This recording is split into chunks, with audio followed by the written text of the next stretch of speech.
Hey, what's up guys, Sir Emanon here, and welcome to a discussion video today surrounding the breakdown and results for LCS 9 that happened this past weekend.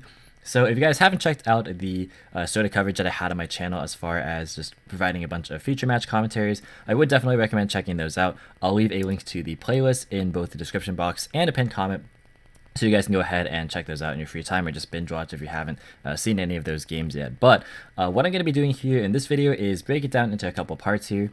The first is going to be just a overview of the metagame as far as just general trends, deck choices, what people's mindsets might have been, and how the decks ended up converting into top cut, as well as what we might see in the future. And then the second part of the video is going to be going over the specific top 16 deck lists. As you can see in the background, I have everything on Dueling Book, so we can just go ahead and check those out. I'll be talking about specific card choices there and just kind of things that people might have discovered over the weekend and other kind of like micro trends that people have been coming up with. So without further ado, let's just go ahead and get started here. What you're looking at right now is a pie chart from the overall breakdown for the LCS, 244 players as you can see. And shoutouts to Hakuna My Data, as you can see on the graphic there. He's the one who has made these graphics. I'll leave a link to his YouTube channel in the description below.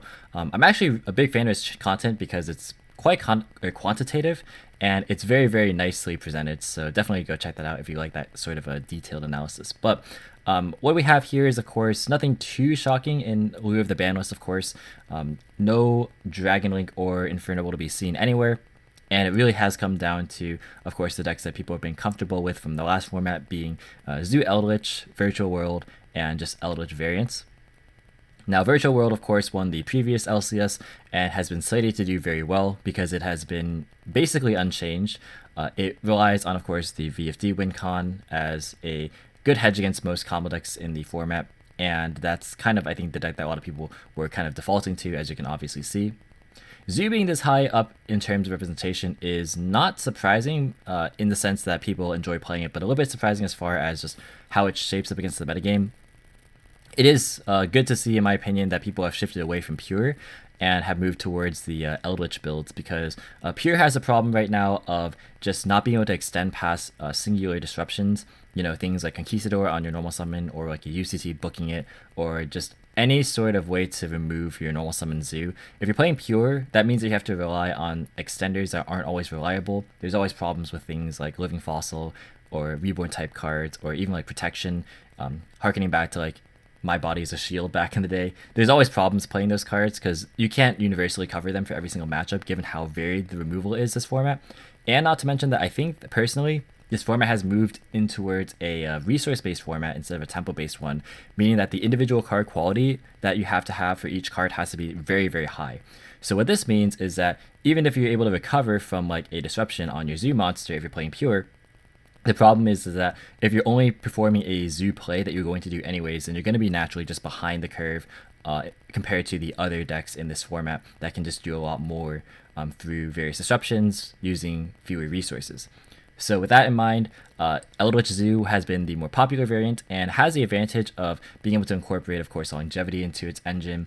And speaking of Eldlich, we can go ahead and lump the other Eldlich decks that aren't Zoo builds into this category. But this is a nice sort of answer that people have sort of defaulted to as a way to kind of try and combat Virtual World to some degree, simply because, of course, in Game 1, you don't really care at all about VFD.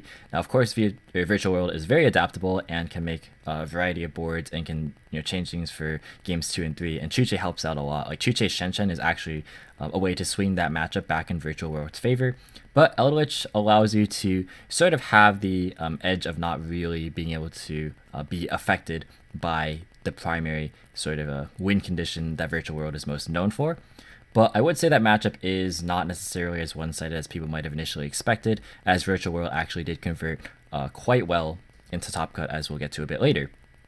But Eldlich, as we'll see in the Top Cut deck lists, has actually opted to play a lot of just regular trap cards, and there are even some 60 card lists that just play a lot of good stuff traps with Trap Trick and all the good stuff.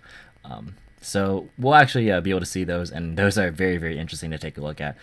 But shifting away a little bit from hand traps here, of course, we still have some players opting to run hand traps for the combo decks being Virtual World and Drytron. Those have kind of stepped up and taken the place of Dragon Link and Infernoble, which isn't really too much of a surprise. But in lieu of the fact that these decks actually don't put up necessarily multiple point disruptions or try and end the game like by virtue of just having like or rather an uncrackable board, you can actually afford to play sort of the longer game with these trap cards, and I think people have kind of gravitated towards that as a sort of kind of solution to that. And because Virtual World and Drytron are also decks that excel at grinding themselves, having the ability to pivot towards an engine such as Eldlich that is notorious for its grind is very, very strong. Dinosaur is still hanging in there, but we'll talk about that more in the top cut section. And then finally, Dogmatika Invoked and Prank Kids. These are kind of the step below the other sort of top decks. Kind of actually just as a continual trend from last format. This is still not really too different from what we saw previously. So with that being said, let's go ahead and take a look at the top cut here. This is going to be the top 16, and you can see both Virtual World and Eldlich converting very, very nicely. So there's not like a sweeping matchup favorability one way or the other. One thing to note is the significant drop-off of Zoo and Dino. I'll go over Dino first specifically. So Dino has, I would say, a relatively unfavored matchup against Virtual World, simply because of the fact that Virtual World has a lot of answers that are very kind of specific and niche. You have things, for example, like Qinglong, which can negate Dulka and UCT if Virtual World goes second. If you start off with Lost World on Dino, and you give your opponent a token, which is like one of the best case scenarios, since they obviously won't be able to target their own Virtual World monsters for their effects. That can be answered by like tribute summoning a Lili or a Lao Lao over it.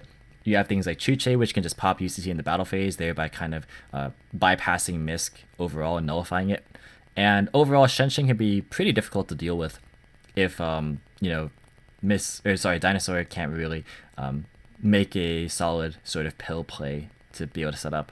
And that's, of course, not to mention the fact that VFD is very good against Dino as well. So even though Dino can sell the capacity to break the board in OTK, it's not necessarily as potent. Another thing to consider, too, is that Mystic Mine it got quite a bit worse because both Eldlich and Virtual World have just native outs to it, which is why I think Dino has kind of fallen off a bit here. That's not to say it can't make a resurgence, but it's unlikely to make as big of a comeback as I think people might be expecting, at least if the meta continues to trend in this direction. Next, you have things like the drop-off of Zoo, which we want to talk about a little bit.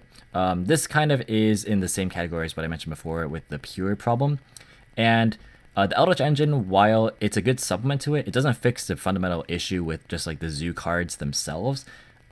And while the Zoo cards are nice to have just as a way to sort of like, like maybe force interruptions and like get value with a easy to access engine requiring like little setup. At that point, when your Zoo engine kind of gets disrupted, you are just playing like a pure Eldritch at that point. So in a lot of cases, like people have kind of been seeing more success with more of an Eldritch focus, which is why that has taken up a larger portion of the pie chart here. Drytron, I think, is a deck that is, of course, very unexplored. The two players, of course, are Jesse Cotton and Pack, who are very good players, so not really anything too surprising there. But this is a deck that I think can have a lot of room for innovation. People have definitely not come to a consensus on a universally agreed upon build, which I think is a good thing as far as just trying to spur just the process of optimizing a list. And I expect to see this deck undergo a lot more changes moving into the future. Very, very strong here.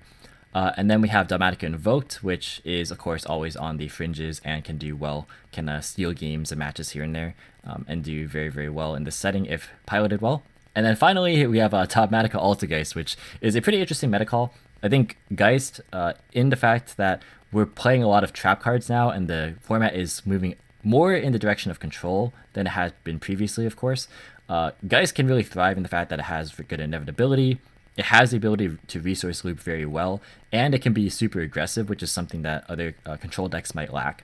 So Geist was an interesting meta call, and I think it worked well for that player, of course. He made it all the way to the top 8, as we'll see. So that is going to be it for kind of just the overall sort of interactions with the metagame here. So let's go ahead and now just talk about the specific top 16 deck lists. So I'm not going to like read out all the card names. I did that in a previous video where I had a tournament deck breakdown, and I'm like, that is just not a good idea. So I'm just going to hover over every card so you guys can just see as I'm talking. So here's the first place list of Virtual World piloted by Luke Coogan. Congratulations to him for winning the entire event. And I, of course, do have that final feature match if you want to watch that. But this is a pretty standard VW main deck. You see Nibiru Gamma in the main deck still, as just a way to kind of hedge against the mirror match. It's worse against the control decks, obviously, but I think VW is adaptable enough to where it can kind of handle Eldlich, like I mentioned. You know, Shen plus Chuche is just a really, really good combo against Eldlich in particular. And if your concern is stopping VFD, then you just want ways to be able to stop that.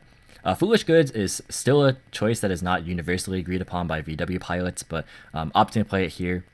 And honestly, the deck has the biggest weakness of just not being able to play the game sometimes. So just any way to kind of help out with that is, you know, reasonable to try and just help alleviate the biggest problem with VW. But other than that, this main deck is, you know, very, very standard. There's very little to talk about here. For the side deck, we got some interesting choices. Ghost Bell has made quite a bit of a resurgence. I want to talk about that a bit.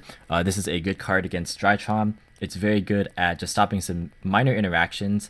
Of course, you can stop things like Lalo Revive, Nian Revive, things of that nature. It's really good just as a catch-all hand trap that works in a relatively graveyard-centric format at the moment, which is pretty interesting to think about. But yeah, Bell has put in a lot of work in certain games.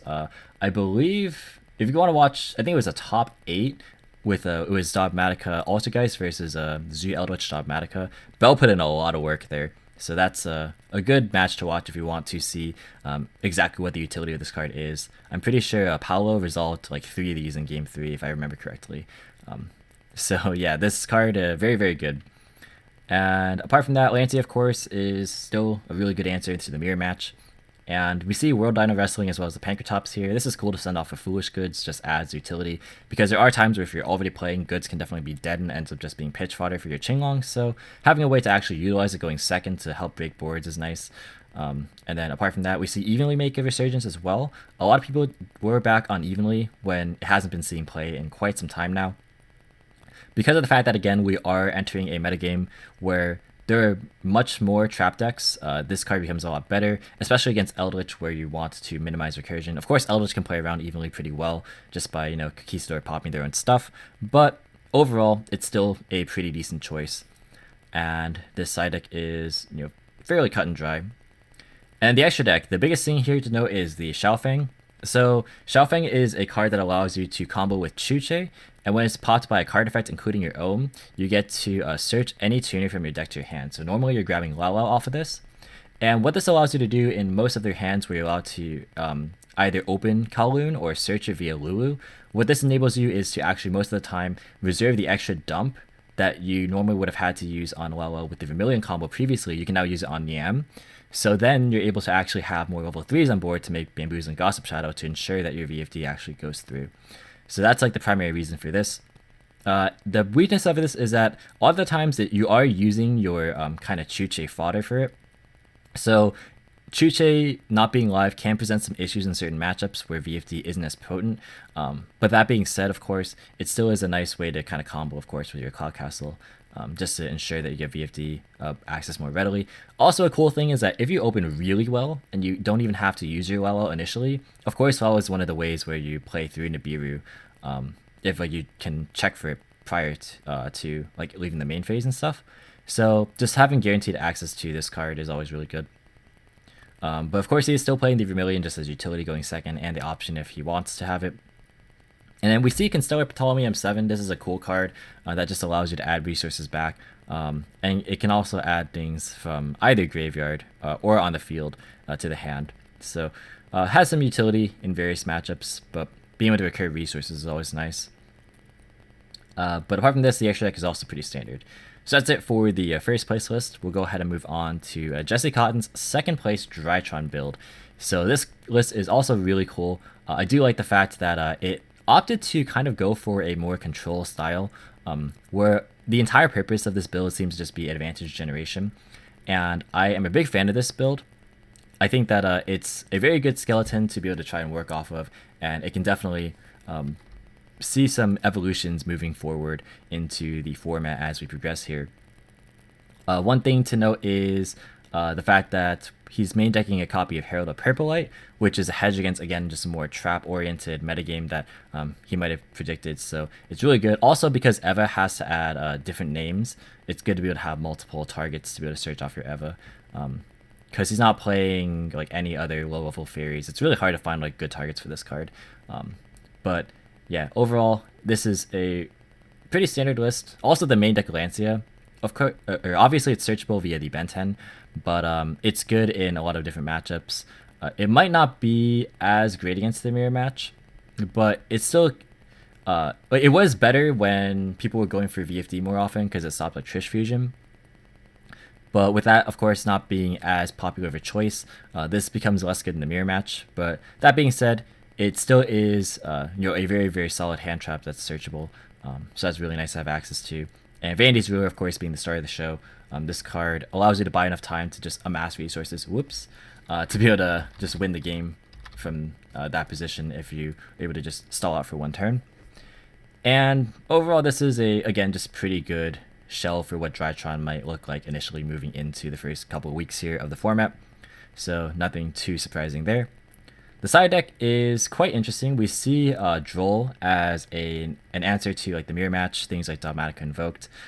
This card, it wasn't like universally played, but it saw a lot more popularity just because this deck was on the radar of many players. And you can see he's opting to play like the quick plays over things like a Feather Duster and Pankratops here, presumably because of the fact that Eldlich in the format demands like more reactive cards. If you're not like able to mount a push for game, which this deck, it doesn't necessarily struggle with closing out games, but like with certain hands it can be difficult. So just making sure that you're able to actually answer the Conquistadors and the Walkeros as they come up, instead of just like blind bullying them away and then having your opponent still have resources regardless, is pretty fine. And then for the the extra deck here, you see some insulation for Dogmatika. And then apart from that, this is very, very toolboxy. Geonair Transverser is a card that I think everyone has to play around now. Just put all your monsters in the rightmost main monster zone if you want to play around this. If you have things that you specifically want to protect. This card is cool just because of the fact that it works well as an out to Dragoon if your opponent's not careful. And in tandem with like Natasha, like you can just really manipulate the types of boards that you're able to produce. I really like Natasha, by the way, as just a way to link climb. It makes access code really, really easy to make. So I think overall this is a super solid toolbox. A couple of notable cards here that you might not be familiar with is the Kiki Nagashi Fucho. This is basically just a towers. Well, it's a 0 attack, 0 defense towers, but it also can make itself indestructible via battle.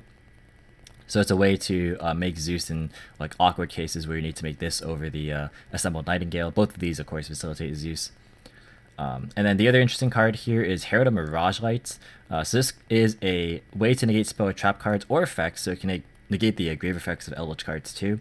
And it has like a similar cost to Herald of Perfection, but it also allows you to float on when this card is sent to the graveyard in your possession. So you add up to 2 ritual monsters and or ritual spells with different names from your graveyard back to your hand.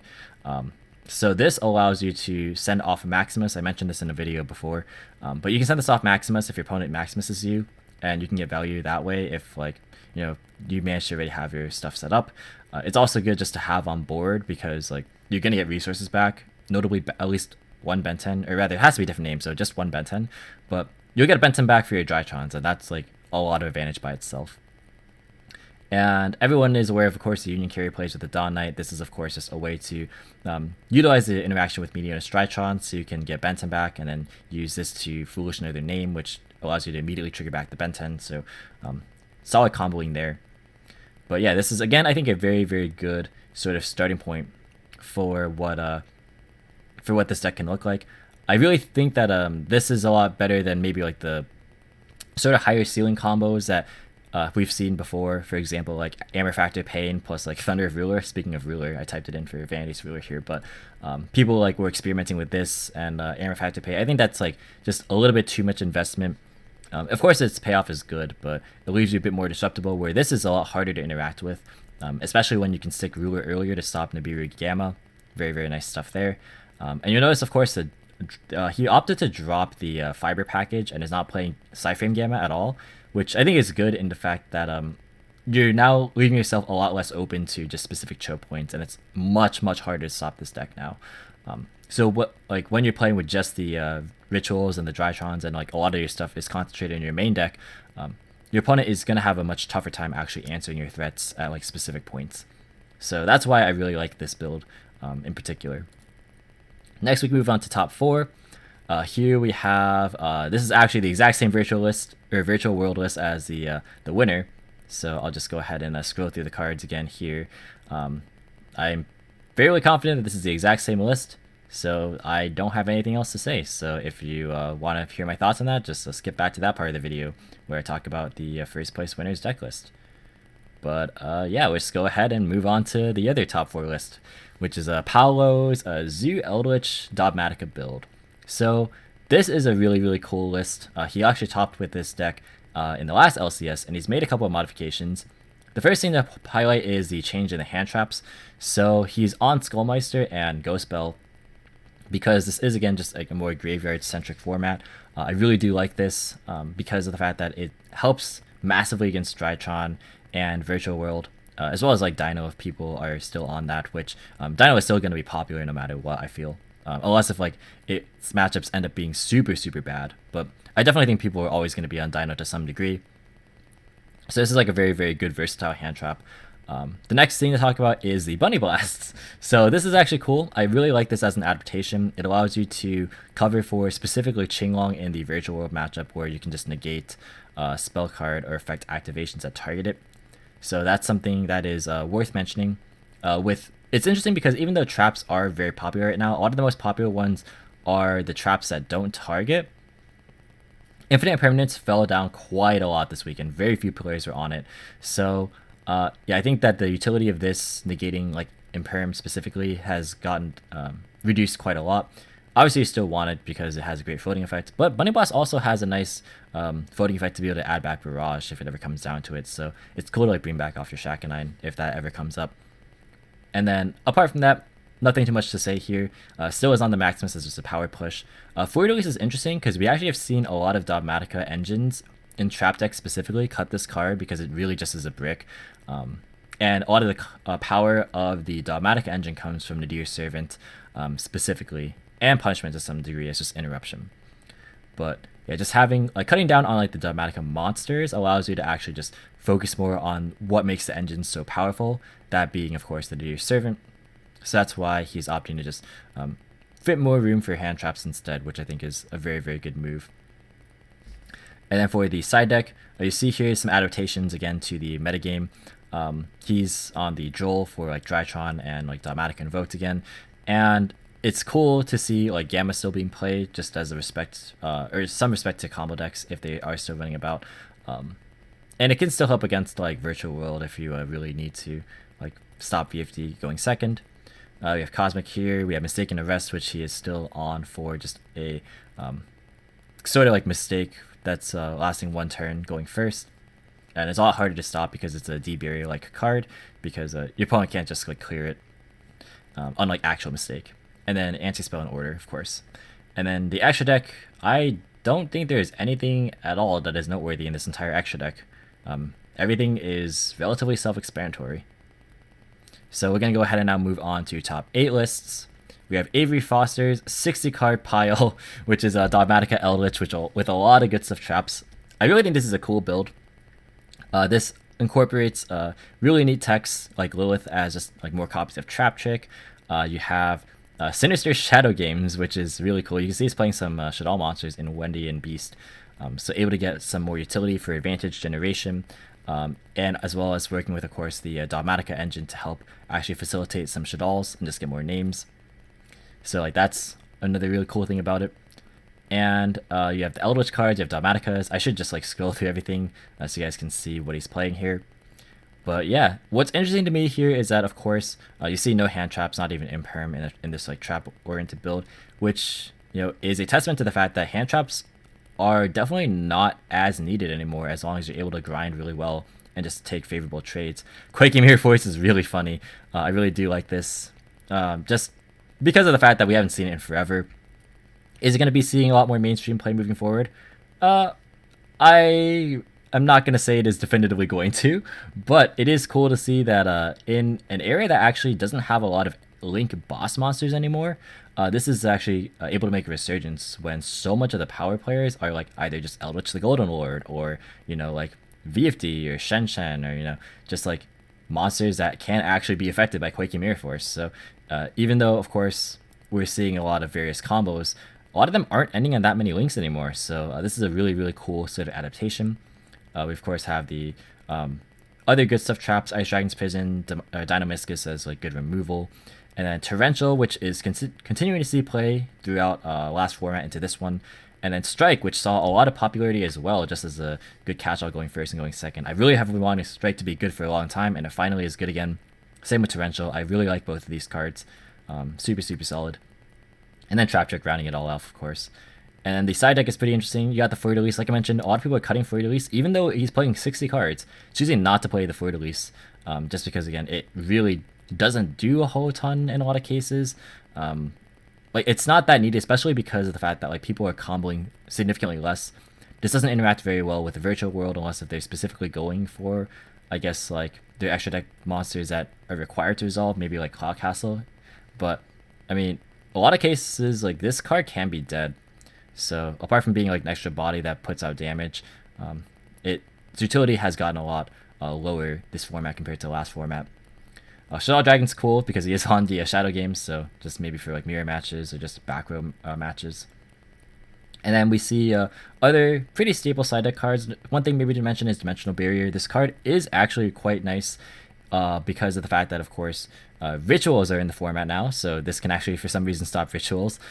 This can stop, of course, synchros against Virtual World, or Exceeds if you need to stop Zeus in a pinch. The Barrier is a card that I think is a decent side card for sure, especially if you're on such a trap-dominated list. And then Stormduster also kind of has seen more play for this specific event because of the fact that a lot of people were on a lot of like traps like this. To greater or lesser extent, but traps have been very powerful, so just a free +1 is always nice. And the extra deck, you can see, is super heavy on the Shaddolls because he is still an Extravagance. And you can see, again, this is resource-based, right? Just going to continue to say that this is a resource-based format. So, like, the Extravagance getting you 2 cards is massive. So, like, even though you might lose out on some potential plays if you banish specific, like, one-of cards like the Tentaclad or Construct or whatever, the resources that you get off of this are really important, and they'll often just facilitate what you're trying to do anyways. So you don't really miss out on the fact that like maybe you don't have as much versatility in the extra deck here. But that is it for this list. We can now move on to Joseph Chang's Virtual World. So this is a cool list as well. Nothing really too surprising. It really is just Virtual World. We can see a couple of different minor changes from the first and fourth place, or top 4 lists. Triple Tactics not being played at 3 in the main deck here, third one is sided, but play a couple more hand traps instead. But realistically, like building Virtual World on DB is nice because you just right click, 20, was this 18, 21, 24 times when you type in Virtual World, and that's your entire main deck core right there. But yeah, there's not a whole ton of room for innovation. There's a given number of flex spots, and you can change those around based on how you see fit. But this is his approach. And then I already went over a lot of the stuff in the side deck here, but we have Forbidden Droplet as well, which is pretty interesting if you're thinking about it in the terms of stopping VFD, because now that Drytron isn't making VFD that much, I think this card gets worse because Chuche, of course, can just pop your own VFD unless if you're able to actually like turn that off as well. So I think as a specific answer to VFD, this card isn't as good. Unless if they of course don't have it, but it's not really ever a guarantee if you open this but no hand traps. Like it just depends on what your opponent opens at that point. So this might continue to see play depending on if people still value it, but it also might be cut off or sort of be cut up from people's side decks. Something to think about as well is that with Herald of the Arclight kind of not being on people's end boards anymore, this card does become better in that respect. And also something to think about as well is Vanity's Ruler. So this might stay in if people want outs to Vanity's Ruler. So that's something to think about. So like this combined with like Kowloon gives you some answers. So that is something that is worth considering in that regard. Then nothing else too special here. And then the extra deck also pretty, fairly stable. Nothing really too spicy here. Here we see the Gaia Charger is just another way to go into Zeus or just to add a material. And he is playing Jaja, which is a cool card still. I think a lot of people have been cutting this, but still nice to see that it has a place in some people's extra decks still. You have a couple of flex spots, so you can afford to play around with a couple of different things. But Virtual World is not going to be too different from most lists, so we can now move on to another top 8 list, which is Lars Jungingers. I hope I'm pronouncing his name correctly, but Lars is Dogmatika Altergeist list. So this is a cool one because of the fact that Geist is a deck we haven't seen in a long time, and it's finally making a resurgence because traps have a home again in the format. And when you think trap decks, you think Geist, Subterror, and Geist is the one that managed to break through here.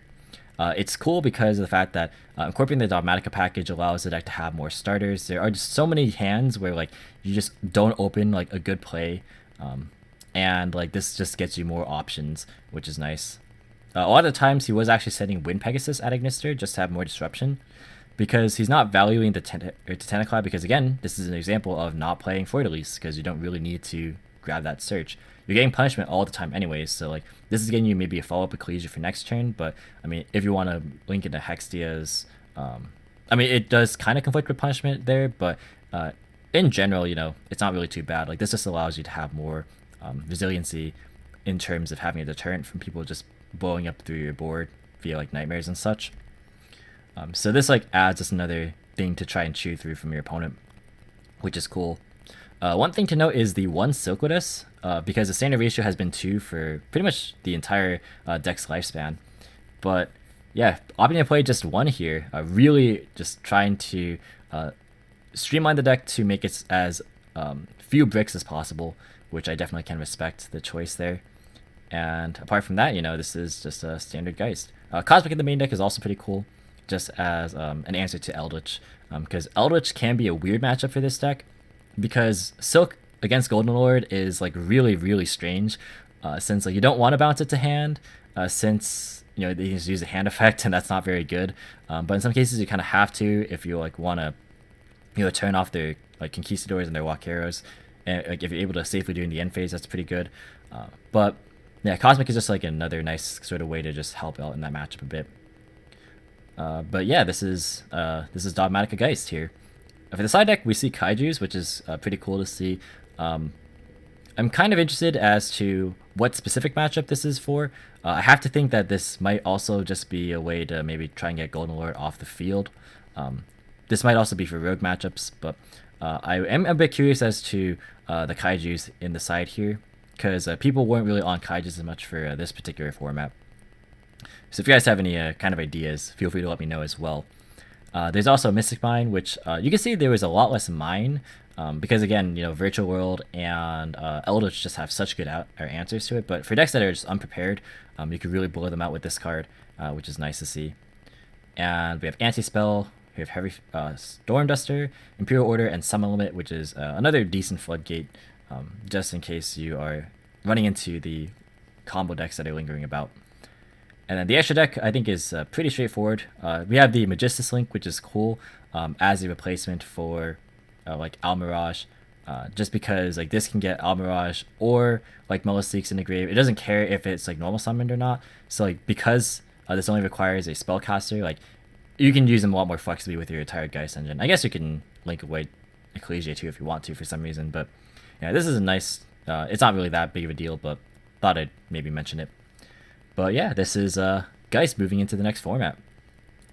And then finally for our top 8 list, we have Matu Manas's Virtual World. I totally just blanked on the deck name for some reason.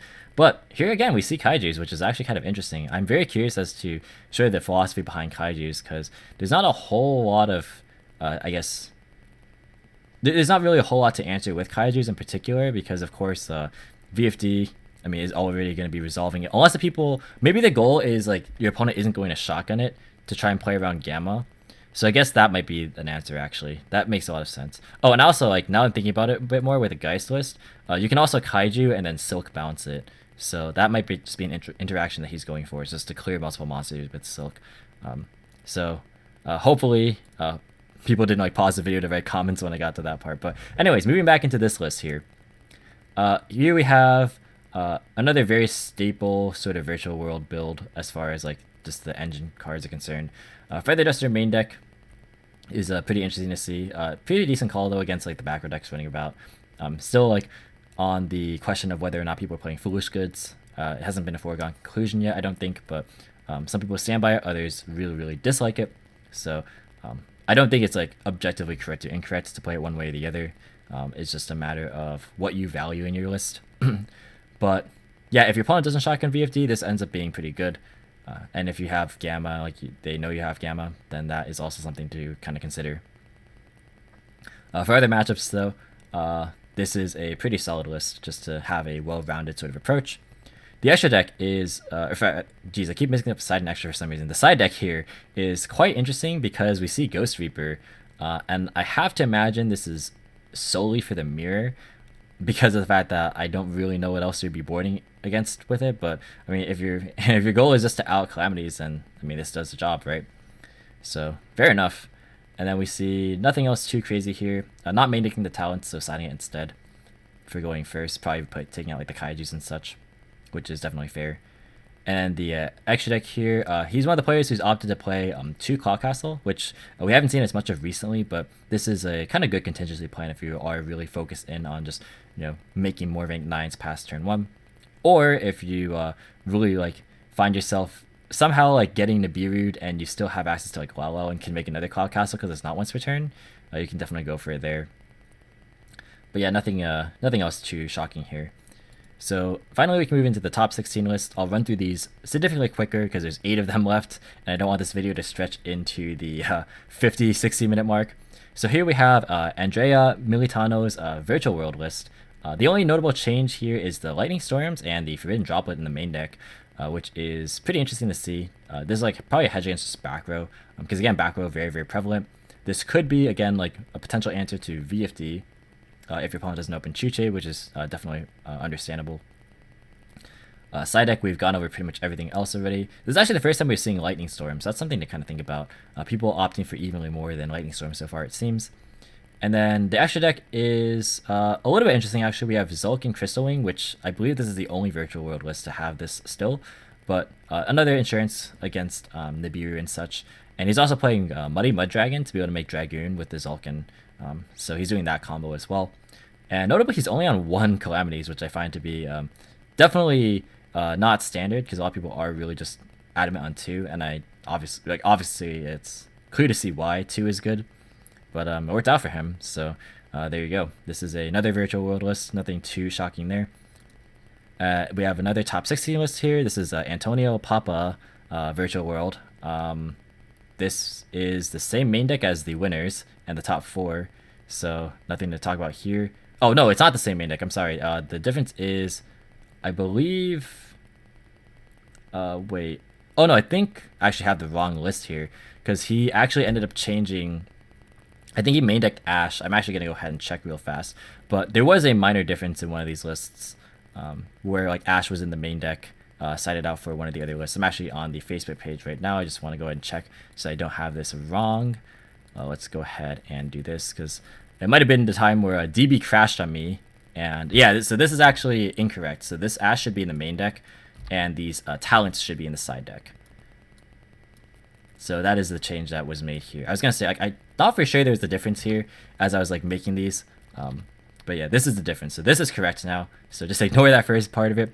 But yeah, apart from that, you know, Ashe versus talents, you know, have a better like go second card against like, I guess decks that don't put up monster disruptions. This is like, it's kind of like interchangeable. I feel like a lot of people value the talents just because being able to draw is really nice when you just lack your engine and you get interrupted, or you can steal stuff and just go for game. But yeah, the Dino Wrestling stuff is the same here, and Deckcheck I think is also a little bit different. He's also on 2 Claw Castle, which is pretty cool to see, but also on the Xiaofeng package too. But or not package, but the Xiaofeng.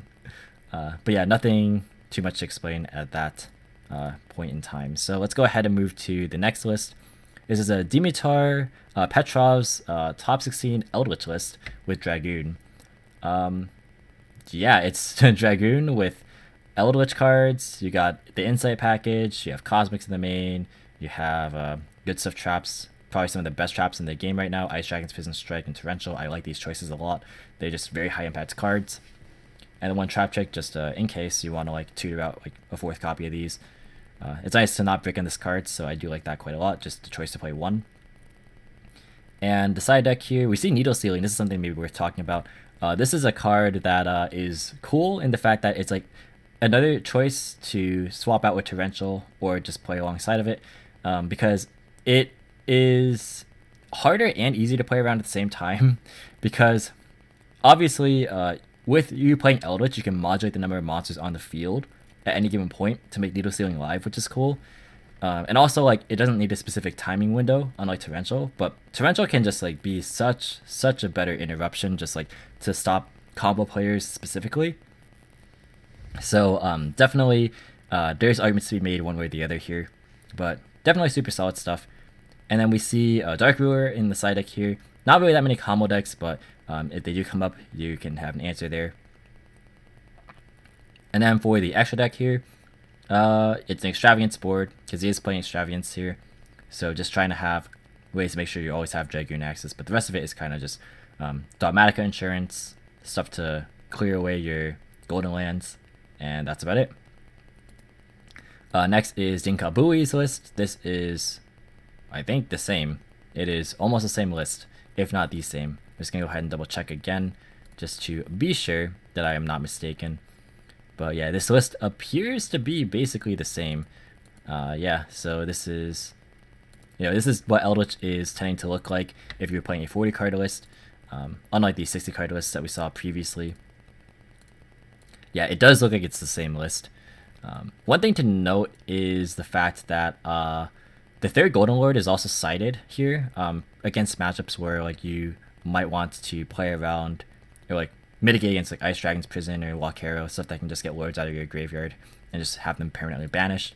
So that is something else to sort of consider there. But considering this is the same list, I think that there's not really a whole lot to talk about. So we can now move on into Kevin Manharis's, I hope I'm pronouncing that correctly as well, Rokket Dogmatika Eldlich here. So we see like the quick launch package to turbo on a Chaos Ruler, but we also have Dogmatika. This is basically just Dogmatika Eldlich with that little engine in there. So I think the interesting thing here is the double Curse Eldland only, and then the 1 Black Awakening.